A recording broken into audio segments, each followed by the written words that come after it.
Everybody, we are back. It is Tips on Live's favorite podcast, favorite channel, favorite everything. We are back. You guys already know what to do. Hit the subscribe button. Subscribe. Hit the like button if you like it. Hit the dislike button if you don't like it. Leave a comment if you like it. Leave a comment if you don't like it. Also follow us on Twitter at the Mark John NFL for me, at mholder95 for Matt, and of course, pandasubs.com. Discount code TDL for 25% off.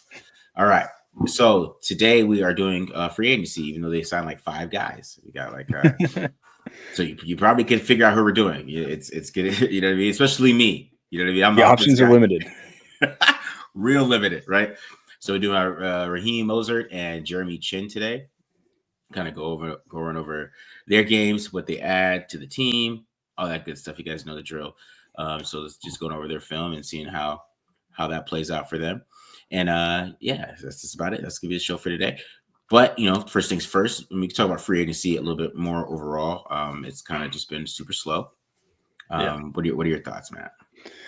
I mean, like you said, it's super slow, especially from the Raiders' perspective. I do kind of feel like, around the league, like we had a busy day, like that first day when the legal tampering period opened, and like there was like a flurry of deals. And I know that's how it normally goes, but I feel like even more so, like Tuesday and Wednesday, especially, were like quieter just around the league in general. Like I'm thinking about it, like look at the wide receiver market right now. I mean, Chris Godwin signed and re-signed with the Bucks, and obviously T. Higgins got franchise tags about to get paid. But like, there's a ton of receivers out there that are like good players or have been good players in the past, like Stephon Diggs and Amari Cooper's another one. The 2 that come off the top of my head, Keenan Allen out there too, who just haven't like found any homes that I thought you would think by now in like a normal free agency period would sign. So it's been kind of weird where it's like it feels like it's been inactive like just throughout like the entire league. Asante Samuel Jr. on the defensive side of the ball is another guy that is still out there that I think I would have thought would have signed by now, and a guy that I think the Raiders might be able to go after. But yeah, it's been weird. It's been a weird free agency period. I think you've seen after that first wave, like just teams not really that hyped on this year's crop of guys that were available and not really willing to give out these big money contracts to especially the second tier guys that we're getting into at this point, this stage. Yeah, it was super interesting that Cooper Kupp got signed so fast. Like, and Amari Cooper's not getting signed. Like, and I know Amari Cooper didn't have the best year last year, and he doesn't deal with injuries though. And he had a really good year in 2023. I mean, it's better than Cooper Kupp's 2023, the year that he had. Yeah. So it's weird that he hasn't get signed. I mean, Keenan Allen makes a little bit more sense because he looks washed last year. He did look washed on film. But Amari Cooper didn't. Or Stephon Diggs didn't. I wonder with the wide receivers is, since Cooper Kupp got $15 million, how much are they asking for? Devontae Adams got 23. I was like, really? He's 33, man. Why you give him $23 million? Yeah. You know what I mean? Like it's. I don't know what these wide receivers. I mean, Stephon Diggs might be asking for some money. You know what I mean? Like, so that might be the thing with wide receivers. But you do have a point, man. It just wasn't. It's been really slow. It has been super boring. Like I was expecting to see something, and I think it's more because there's just not a lot of good players, out there. And so that's why I'm back to the draft. I started back on the draft on Thursday. Watched some safeties and some some running backs that I missed, so I can finish those guys up, and then Yeah, it's funny. I feel like a lot of like fans too, like they don't even like they've already moved on from free agency. Like I did my mailbag column and whatnot and tried to focus it on free agency, but half the questions I got were drafts. So I'm like, well, can we circle back with this next week? And then I like hindsight, I'm like, you know what? Maybe I should have just opened it up because I would have had a lot more to talk about. It is funny. It's like it feels like, at least from the Raiders fans' perspective, like just kind of like taking it all as a wash. I'm like, just moving on, like and whatnot. But been a weird last couple of weeks. It's been last week. It's been active, but like not active at the same time. Yeah, it's been really weird, to be honest. Like, and people are like overhyping some teams get better and stuff like that. Like, it's just I don't know about it's just how much better do they really get? I mean, it's tough for me a little bit, but little off topic, but you brought it up with Cooper Kupp. I don't understand what the Seahawks are doing. Like, they don't want to pay Geno. So they bring in Sam Darnold, which is younger. So, okay, like I would imagine you're trying to rebuild. Then you sign D-Law to a 3-year contract who's, D-Law is like mid-30s at this point. He has to be, right? I was like, D-Law still playing? And he got like a eight figure per year deal. And then Cooper Kupp gets $15 million a year after they got rid of DK and Lockett. I don't get it. But yeah. hey, that's... Yeah, I don't know what the Seahawks are doing either. So it's just saying, like, they still ain't got an offensive line. So I mean, unless Lucas and what's the name get back to form and their rookies. But yeah, I don't know. I don't know, man. It has been super weird. I'm be honest. I have even with the Raiders. I mean, all I have on offense is Raheem Mostert. So You keep forgetting about Alex Kappa. I am not. At one point, I'm going to force you to watch some Alex Kappa tape. I'm not going to. Like, if people, when I put out the offensive line and who I think the projected starter offensive line, people were trying to convince me that Alex Kaplan, and I'm like, I'm not. You're not going to convince me of that because I'm going to be super optimistic that Dylan Parham is not going to lose to him. So, do you think they're to play devil's advocate and argue against you? At $5.5 million per year, do you think there's an invisible hand where they go, this is the start? This is the starting lineup. It's like baseball, right? When you got the analytics team, like they hand the manager the lineup every day. Yeah, there is a possibility. That's what Glenn said. The other thing they could do, and I don't think this would be great, is they did re-sign Meredith, which that got no traction. I was surprised, like he signed like a cheap deal or whatever as exclusive rights free agents. But you could switch Parham over to left, but that hasn't worked out to start his career at least in the last 3 years. Yeah. I'm just hoping Alex Kappa is a backup. That's what I hope. I hope they're expensive looking backup. At the film. Yeah, expensive backup. An $11 million backup. It's 2 years. It's $5 million a year. I mean, it's nice. I know. I'm just saying the whole. I guess it's 5.5 guaranteed. It's basically a 1 year deal with the second year option, if I remember. But yeah. So I'm staying optimistic about this. That's what I'm saying because I looked at his PFF grades. It is just like I really watched the film, but it's just been like this, like since about 2021. So, I just don't feel very good about it. Let's just say that it's like Cody Whitehair. You know what I mean? Yeah. Except Whitehair almost made a little bit more sense because, like, at least Whitehair knew the offense, whereas like Alex Kappa just knows the GM and Brady. Yeah. I don't know. And Whitehair didn't sign for 5.5. Yeah, you're right about that. Matt. I'm saying optimistic here. I'm trying to stay optimistic. I got you. All right. Let's get to these players. So Jeremy Chinn, Raheem Mostert. Let's start with Jeremy Chinn because Jeremy Chinn is probably the biggest signing that the Raiders made so far. He got the most money, I think. I don't think anybody else got any more money than him. So besides Malcolm Kuntz, I guess you could say that. But yeah, Jeremy Chinn. What are your thoughts? Yeah, so he's kind of an interesting player. Like he does kind of do a lot, but he's versatile, but like it's also kind of specific in how like versatile you can be with them. I kind of talked about this a little bit on the reaction show where like, yes, he covers the slot, but where he covers the slot is against tight ends. Like you don't want him covering like a Lab McConkey or something like that. You don't want him covering like the shiftier guys. Like I know he tested really well, but that doesn't quite show up on film. Like if you just watch this tape, you're like, yeah, he's a good athlete, but like the elite, 9.99 or whatever it was RAS score that you saw, like it's been floating around. Like you don't necessarily see that. But I do like how he can man up against tight ends and kind of be like your tight end eraser, your Kelsey eraser, and that kind of stuff. Plays the run pretty well from both the box and the free safety spot. We'll see a few examples of that. And honestly, the ones I have aren't even the best clips. I've seen better ones floating around on there on social media where he kind of like lays the wood a little bit more, but definitely a smart player against the run too. Like we'll see a couple of clips where like he's like calling out the play before it happens and just kind of using his instincts to make plays and whatnot. And then on the coverage side, like I said, can cover tight ends, can be a good like open field tackle or good rallying tackle type of guy and limit yards after the catch. As far as his like free safety skills, again, not the like super athletic, super speedy guy that you want playing like single high coverage and free safety, but you can kind of use him in like a few wrinkles here and now as like in like two high looks.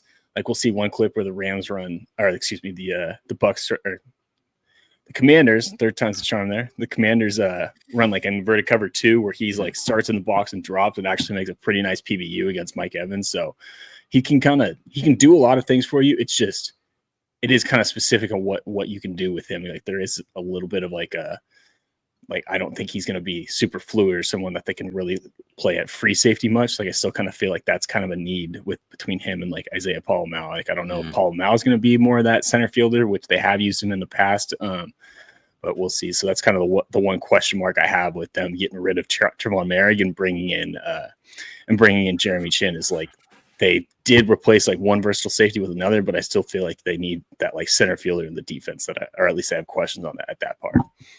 Yeah, because when I was watching Chinn too, I felt like he was a linebacker. I feel like you know what I mean? Like he's basically like he played big nickel, like he's the third linebacker, you would say, right?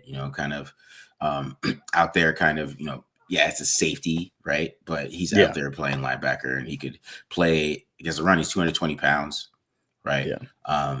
That's kind of how I saw it. Like it wasn't even kind of like a Trayvon Merrick replacement. That's why I feel like who's going to replace Trayvon Merrick for real? Like what are you guys looking at? Like, are you guys doing the draft? How are we doing that? Because I just don't see him as a replacement for Trayvon Merrick. I felt like he's a system fit for what Pete Carroll likes to do on defense, right? That philosophy of having playing nickel, but then having him maybe if it's a rundown, having that bigger safety in there, and you can still play two safeties, so it's like 3 safety looks instead of like that type of thing. You know what I mean? So yeah, that's kind of how it felt a little bit to me. And then you're right, he could play like tight ends and kind of guard those guys, but it's not somebody that you want guarding like a wide receiver. Let's say that.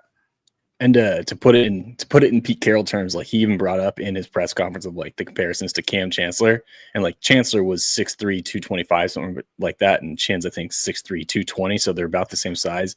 I think obviously Chancellor was a better player than Chinn was. I'm not trying to say that that's an equal comp as far as like skill wise, but like you can kind of, if you want to look for the vision of what he's going to look like in this defense, I feel like that's kind of the model where like Cam Chancellor would cover tight ends, come down, stick people in the run, and then every now and again when they want to mix it up, they would and run two highs. He could do that well enough that you could get by. Yeah. All right. So I was checking out Raheem Mostert, and when I went to go watch his games where he was getting carries, he didn't look that bad. I mean, he's definitely a upgrade over Alex Madison. I'll say that. He's an upgrade over Alex Madison. That is number one key to what I noticed, like as a backup running back. And I don't expect him to start because I don't know how much of I know he started for the Dolphins in 2022 and 2023, but I don't know how much he has left there, or even if you really want him doing that full time. It kind of does tell me that the team is going wide zone because I have a couple runs of him running power. I mean, that's what he does. I mean, he's a zone back. Yeah, he's a wide zone toss. You know what I mean? Inside zone toss, like that guy type of guy. He's not really a power back. He's not gonna try to run anybody over. He's not gonna try to do anything like that. You got to get him out in space. He still has a lot of speed on film. It's just I think last year he lost his job. I mean, he got hurt early on in week 1, and is it Archain, right? Archain, A-Chain. Yeah, A-Chain ended up taking that spot, and that was his that's what happened with him. And I think that's he still has that ability to make some plays and give you some big runs.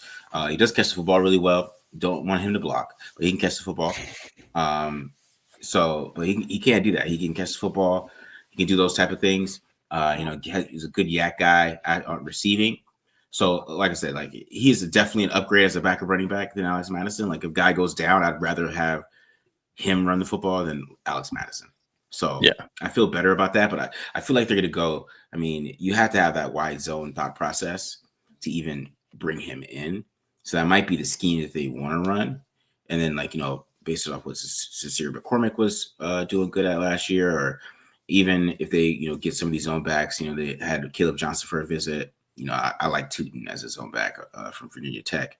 Guy ran a 4.32. He's a great zone back. Those type of guys that you could get maybe in the 4th round, or I know Caleb Johnson you can't, but like Tootin you probably could get maybe. I don't know that if it's 40 would push him up, and then teams would see past him. I don't think he'll get past Kyle Shanahan in the 3rd round, but if he does, that's the type of guy if they're going to go wide zone that they could bring in to have him start, and then work with Raheem Mostert, and they can just kind of go back and forth and make it happen in the run game. So yeah, I wouldn't say it's somebody that I want to give 20 carries, but if I give him 8 and he can get some 17, 20-yard runs off some of those 8 carries, then we're good. That's what I would say.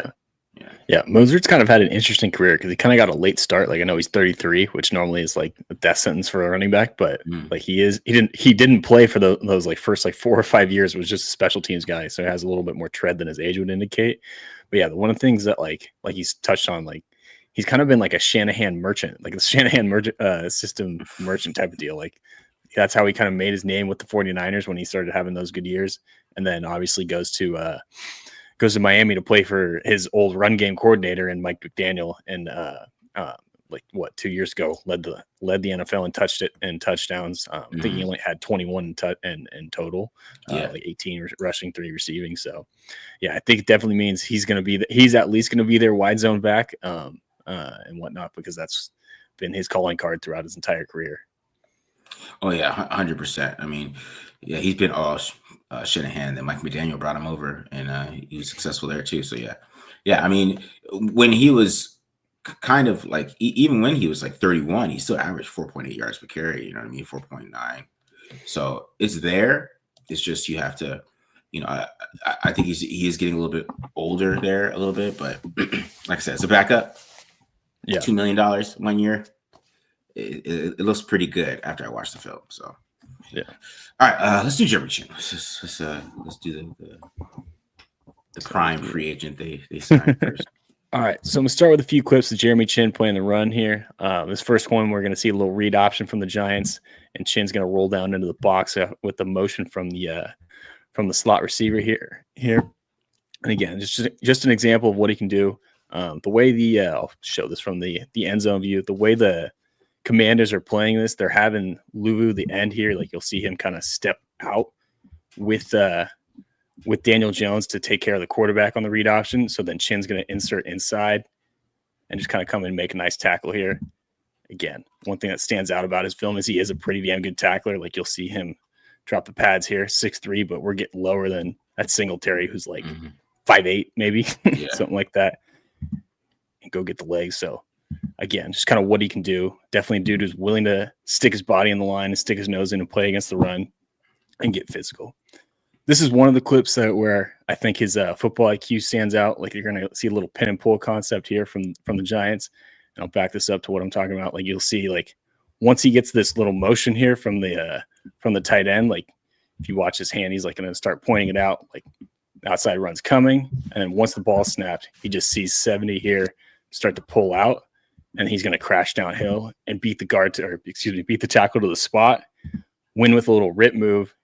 And what that does is once 29 sees Chinn wins that block, now he has to cut it up inside, and these pursuing defensive linemen are able to go make the play. And it ends up being a 2-yard gain. Yeah. So a good example of Chinn making the play without making the play. It's a good view of it here from the end zone. Again, just instincts, beating the guy to the spot. Nice little rip move again. Force him inside. Luvu, this was supposed to be his play to make, but he got blocked out of it. Luckily, Newton pursues on the backside. This time I'm going to be lined up again on the line of scrimmage. Again, just showing off the versatility and where he can play, or how many different alignments he can play from on your defense, and what he brings. He's going to protect against the little read option here from the Bucs.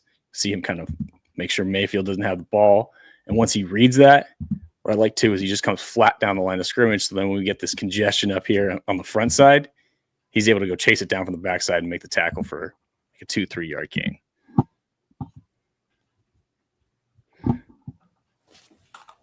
Lined up at the free safety spot this time. This one, for some context, it's 2nd and 6. So again, we're just trying to get the defense in third down, or get the offense in third down. The Giants get the look that they want. The Commanders are going to stay in too high, so we have 6 offensive linemen to block 6 linebackers. But what helps is when the safety just is willing to come downhill, again, drop the pads and go make the tackle, set up 3rd and 2, gives a chance to get off the field on 3rd down. See, get a good look at the tackle here from the end zone view. Again, same thing. Singletary, Chinn has about 5-6 inches on Singletary, and he ends up getting his pads down lower. I think it's Tyron Tracy. Oh, that's that Tracy. There we go. Never mind. So Tracy's like 6 feet, but Yeah. still, you get the point. Yeah. Great tackle. Great tackle. That's what we want. Good run fits. Which one we got here? All right, this one again from the free safety spot. So this doesn't look like much. It doesn't go down as much as a tackle for what? Excuse me. 5-yard gain here. But to paint the picture for you, this is late in the fourth quarter in the playoffs with the Commanders up about 3. And obviously we get a couple missed tackles here. But Chinn comes in from the backside and just cleans it up. And part of the reason why I wanted to show this is not only is he going to prevent the first down, but if Chinn's not here, Bucky Irving might score. Yeah. But again, he just comes up, cleans it up. This is the kind of run support you want from a free safety. And this is, again, just trying to reiterate what I'm talking about. If he can impact the running game from all 3 levels of the defense. You know, we've seen him at outside linebacker, seen him in the box, and at the free safety spot. That's a great tackle in open space. Yeah. Drop. Watch this one again. Now, Irving, I know Irving is short too, so let's see. There we go. Get the pads down. Yeah, he wraps up every single time. We'll see another example of that too. Moving on to him in coverage, again, where I think he's best is covering these tight ends in man coverage. As you can see here, third down, third and about 3.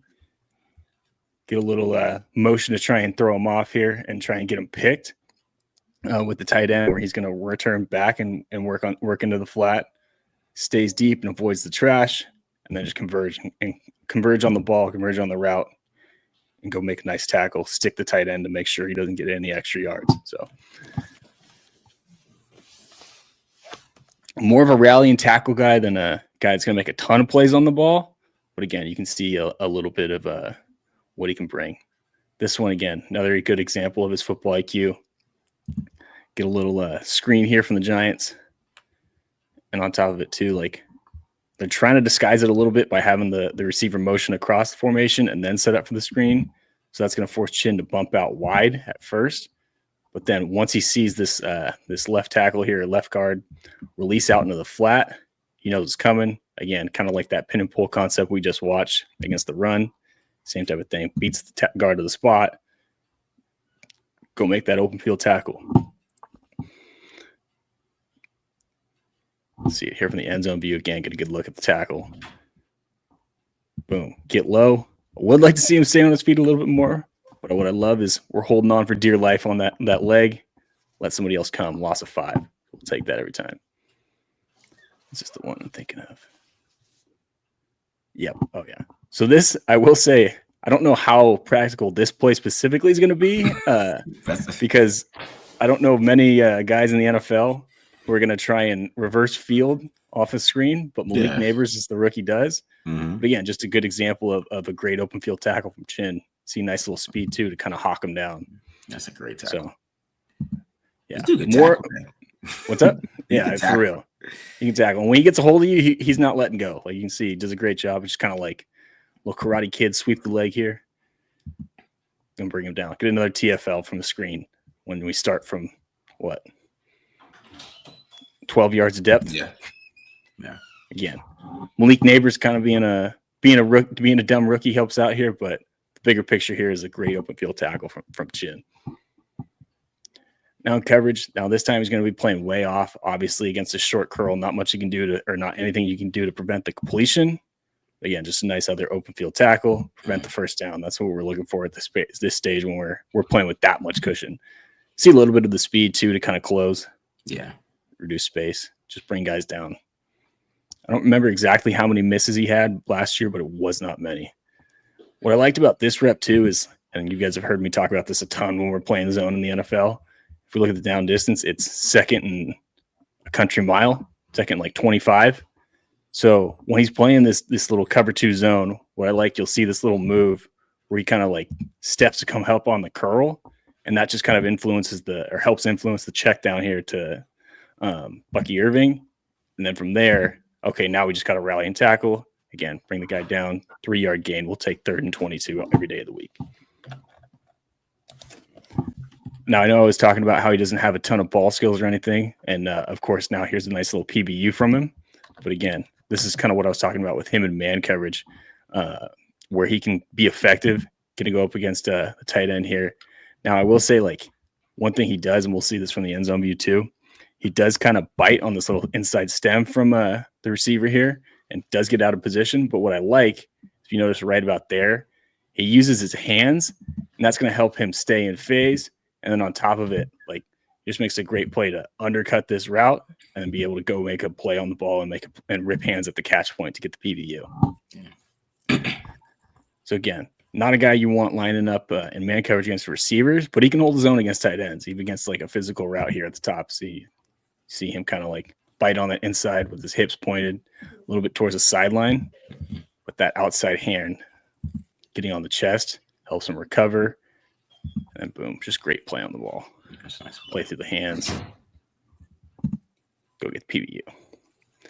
All right, this last one was the inverted cover 2 look that I was talking about at the beginning of the show.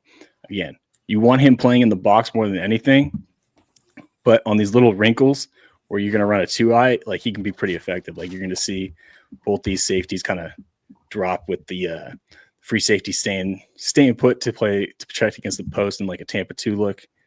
Again, once he reads the corner, breaks on it, goes and make a good play on the ball. Not the cleanest break, which is part of the reason why I don't think you can play him in single high. Mm-hmm.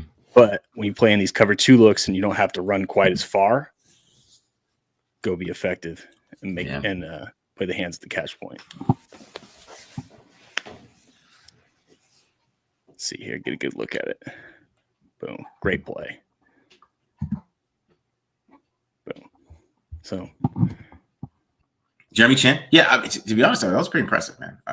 Like, see, that's the thing. Like, you just have to know what his role is going to be. Yeah, kind of get excited about it, because he is a good player. It's like he's not good. It's just like you just have to understand what his role is going to be and kind of put him in that role and not try to expect him to be Trayvon Moehrig, I guess. Yeah, but, yeah. One thing that maybe this will be something we look into more in the summer. I kind of am curious, like, how feel like Patrick Graham will view him, how he did like Jabril Peppers when Graham was the DC out in New York, like, because they're kind of like similar type of players where like they can just do like a lot of things. They're not great at anything, but they're good at a lot of things that you can kind of use them in several different ways. So I wonder if that's kind of the vision for Graham from his perspective of what he looks like in his defense, because there's a lot of similarities in those games, and both guys could do a lot of things in the box and, you know, be that occasional free safety in those 2 high looks like I was talking about with that last clip. So yeah. Definitely a Swiss Army knife, definitely a guy that can make an impact on all 3 levels. Just how much of an impact is the big question. Yeah. But, you know, we'll see how he kind of develops in the system or how they use him. But yeah, you're right. I mean, Jabril Peppers is a good idea of what Patrick Graham used to do with the type of player, because they are similar type of players. Because and you know, Jabril Peppers had his best years with Patrick Graham. Yeah. So yeah, it's a good call out there. All right, let's do some Mostert. A couple of inside runs. You really don't want to run him inside, and I'll show that a little bit later on. But it's not something you just want to do a lot, in my opinion. So you're getting a little counter on this one. No, not counter, just kind of power, just pure power on this one. But you kind of can see here him bouncing through this a little bit. So see, he hits the hole. You see there's a little bit of fluidity here. Him just do a little sidestep there and kind of get through that hole. See it open up right here, and he's able to kind of sidestep through it. You see him just burst. That's how fast he still is. So this is at 32 years old. So I mean, speed doesn't go like year by year. Usually would stop at like 29 if he's slowing down. You still see the speed there and how he's able to kind of just burst through right there, boom, hit top speed really quickly. And you're gonna see this later on, like when he's catching the football, and like you really can see it, how fast he still is. Boom, burst through the hole. Yeah, get a big. He kind of does run. He kind of ran counter like zone on that one, but he cut it back. Also, side note, can we get some appreciation for Alec Ingold's block there? Once a Raider, always a Raider, bro. Oh yeah. Oh my gosh. Okay, Alec. Okay. Yeah, man. All right. Okay, Alec. Okay. Good Lord. Damn. All right. So this one was interesting too, because it looks like we're getting kind of another power run, right? What is this? What is it? This is Yeah, A long power. trap, right? Or no? Yeah, I think you're right. Long trap. Yeah. Yeah, on this one, but another one where he just he's able to read it really well and kind of just you can see the burst right here, right? I mean, as soon as he sees that lane, and he's not going to break a lot of tackles, but once he gets in the open field, you can see how fast he is. That's what I'm saying. Like he's not losing speed. Like I mean, he's still super fast. I mean, maybe if that's a 4.3, it's a 4.45 at this point. You know what I mean? Like it's not like something you're going to dwell on too much. In my opinion. So, but you kind of can see that he does have pretty good vision, in my opinion. Overall, I think he does a good job of finding holes. Even when he's running like power, he still does a job. Follows the lead blocker, gets to the hole. That's a good run. All right, here's another one here. Just more inside zone on this one. And what you see here, like I said, he has good vision on these zone runs. So stop right here. He's able to. He's good. He's basically going to follow right behind Ingold there, and he's good. And then you can see how fast he gets to that hole right there. Yeah. So you're not losing speed with him. That's the thing. He's still very fast running back. And like I said, he has good vision. He always basically goes where he's supposed to go when he's running zone. He's able to get through there. He just doesn't break a lot of tackles. I mean, you could just tell. Like as soon as somebody hits him, he goes down. That's one thing. And I mean, like a couple arm tackles, maybe he'll throw off, but he's not like being elusive in open field. Like he's not going to turn a bad play into a good play. Like he's a little bit fully dependent on his offensive line, I would say. So here's another good run right here too. This one right here. You can see he's just how quickly he knows he has to get outside too. Like this is why he's so perfect for zone here. Knows he's got to get outside. Doesn't really, pussyfoot or anything like that. He's just straight outside. It's a cheap little hold call there, but you can still you see the speed. You know what I mean? Like that's that is a fast running back. He's gonna win the race to the corner. Yeah. So you just really want him running the football is outside. And like I said, it's how quickly he reads things too. Like he's very decisive in zone. There you go. There's a missed tackle. Yeah, there's one there. There's one, This little cutback. There's a little cutback there. Yeah. All right, here's another one here. We get more to the tosses on this one. So this is what I'm talking about, the decisive at the toss. Like it is just when you get him outside like this. I mean, this is how he ate all through 2023, and this is how he got all his touchdowns and stuff like that. It's just being decisive. Get the crackback blocks. A great block by Jalen Waddle, by the way. and open that up right there. Play with Mike McDaniel. Wide receivers got blocked, man.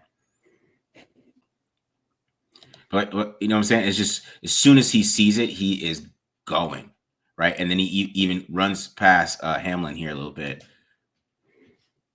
Just, it has the angle. You check out, Hamlin, you see the angle that Hamlin's coming at, right? You figure like, okay, he's going to make a tackle.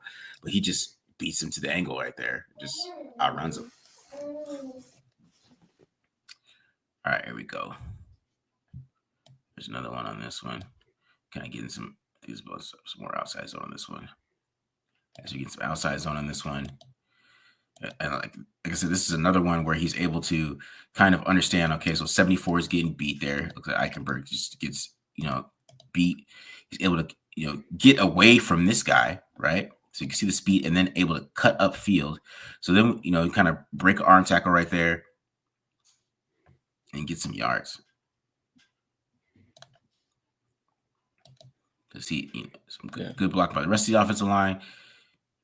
He's able to break some some arm tackles there and kind of just get upfield quickly. It's just the burst that he has this is why he was so successful with Shanahan, because as soon as he decides where he wants to go, it is just boom. It's like he's shot out a rocket. He ends up fumbling on this run, I believe, but this is another good run. And this is talk about how he reads outside zone right here. So check this out. Like he sets it up. He's very patient. And then, like I said, just burst like a rocket through it. But of course, he didn't see Taylor Johnson from the back. But it's still a really good run. I mean, it's not, but it is. Yeah. The result is bad. The process was good. yeah, we're trying to show the process here, guys. Like, yeah, it's a nice move to set that up too. Yeah, that little cutback. Yeah, right. Because he kind of you see where Johnson is, right? Yeah. So just Johnson wants to protect the outside, takes that step, trusts his blocking, gets upfield. Of course, Johnson gets him back later, but you see how good he is as a runner. So, kind of getting to him in the passing game. So, like I said, he's great for checkdowns, and I'll show you kind of why he is, just because he is so fast. So, he caught the ball right here, right? You're like thinking, okay, maybe we can get a couple yards here, get our yards the first time. But this turns into 17 because he just turns it upfield so quickly, and boom, he lays out Tyler Rapp there. Taylor Rapp. You just see how quickly he gets upfield. Turns that little check down to 17 so quickly. Catch it, boom, turn upfield, take somebody's head off.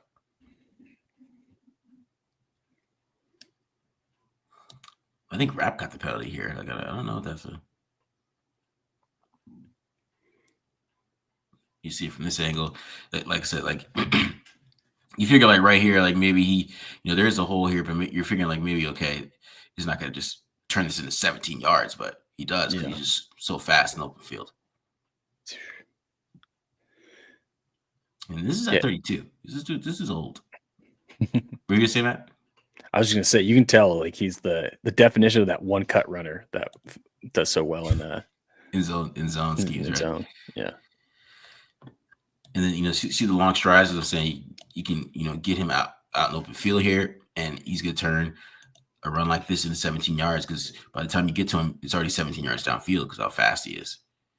Yeah, it's consistent how he is in the passing game. You give him an open field here. I mean, that's how he had he had the 3 receiving touchdowns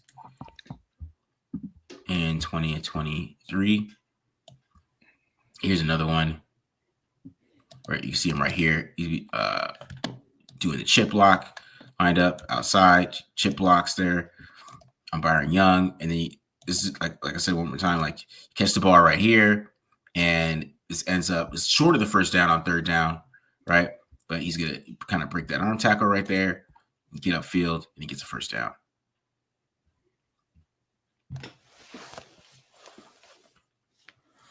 So yeah, he like I said, he's an upgrade over Alex Madison. That is 100% clear watching this film. I mean, you can say whatever you want about it. You be mad, oh, we got to draft a running back, which I agree with.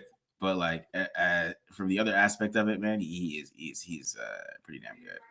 All right, so one thing I talk about not running him inside too much because he's not, even though he did run somebody over earlier in open space, he's just not that type of bruising back where you're going to want to have him running inside. Because I mean, this is the perfect example. Like when you're running inside as a running back, right, and you get this type of look, it's just like, is that like a fake split zone with a split zone?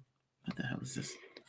It's Mike McDaniel in the with like a wham block, like a peel back wham block. Yeah, that's a peel back wham split zone. Mike McDaniel was hitting the pen before he drew up this play. Yes, he did. It works. Anyways, all right, back to Mostert. But you want him to kind of take on this linebacker. I mean, you're running upfield. And then he ends up, he gets nothing here because he just runs into that guy. Like running here, right? And maybe doing something, or like, I mean, especially with 55, you see 55 coming there. Maybe if you like, I don't know, set it up a little bit, maybe you can get some more yards there instead of just running into the tight end's back. Yeah, and I feel like with the guard's block there, like the guard's expecting that linebacker to cut like towards the middle of the field. So I feel like it's designed to like hit off of his like the backside of his backside. Yeah. You know what I mean? Where he sets it up, where he presses to get Lloyd to come up and then cuts it inside the middle of the field. Of course, this tight end getting just demolished didn't help, but Yeah. All right, and this is another example of him kind of just not like it's just him not break. He's not a playmaker. Let's say that he's not going to be like this elite guy who's going to kind of break tackles for you. Just like this one is a great example. You get him right here. It's one-on-one with him in a corner, right? I mean, this is a matchup you would like for a running back to have, and he just can't really do anything with it, right? You want him to be able to make that guy miss and keep running upfield, but like there's so many running backs in the league that kind of just make that type of guy miss right there.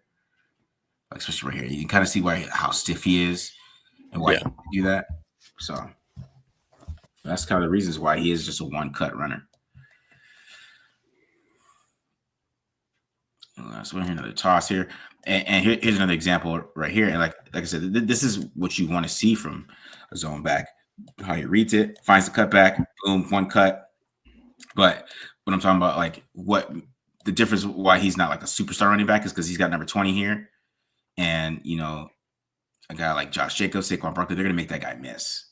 And then go like here or something like this is, you know what I mean? Yeah. And he's not housing it. He's not gonna do that.